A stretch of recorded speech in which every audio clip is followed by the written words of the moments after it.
Organisasi Masyarakat Baladika Bali meminta Mabes Polri untuk mengawal kasus kerusuhan berdarah yang terjadi di Lapas Kerobokan Bali pertengahan Desember lalu.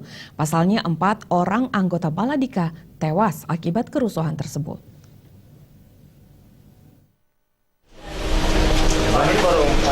Polres Badung.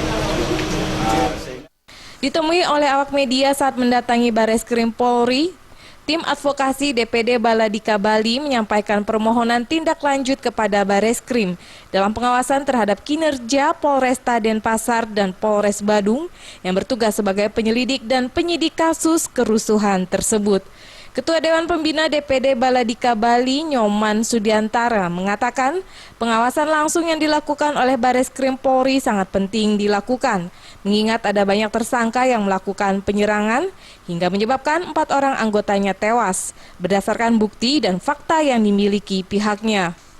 Berbagai barang bukti berupa dokumen, foto, hingga rekaman CCTV tersebut kini telah diserahkan kepada Bareskrim Polri.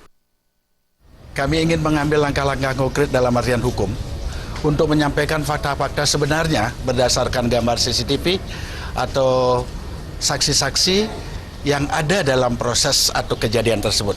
Sehingga ada pemahaman dan harapan kami dari Mabes Polri melakukan pemantauan dalam proses penyelidikan, penyidikan, dan investigasi kasus ini untuk menjadi clear. Sehingga tujuan kami itu biar betul-betul hukum menjadi panglima di dalam kita berbangsa dan bernegara ini. Bukan berdasarkan kekuasaan, kekerasan, dan lain sebagainya. Jangan sampai, kenapa kami mohon Mabes Polri juga ikut memantau, biar jangan sampai nanti ada image yang bukan pelaku dikatakan sebagai pelaku, tapi yang pelaku tidak dikatakan sebagai dadar atau pelaku.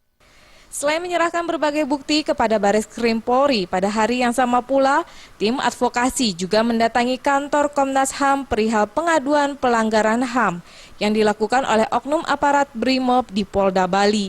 Dalam laporannya, oknum aparat tersebut melakukan tindakan kekerasan berupa pemukulan yang menyebabkan anggota Baladi Bali mengalami luka-luka di sekujur tubuh.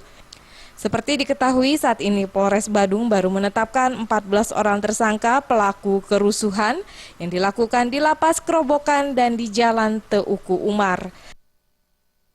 Dari Jakarta, Muhammad Ibrahim dan Wayan Agus Sumarjaya.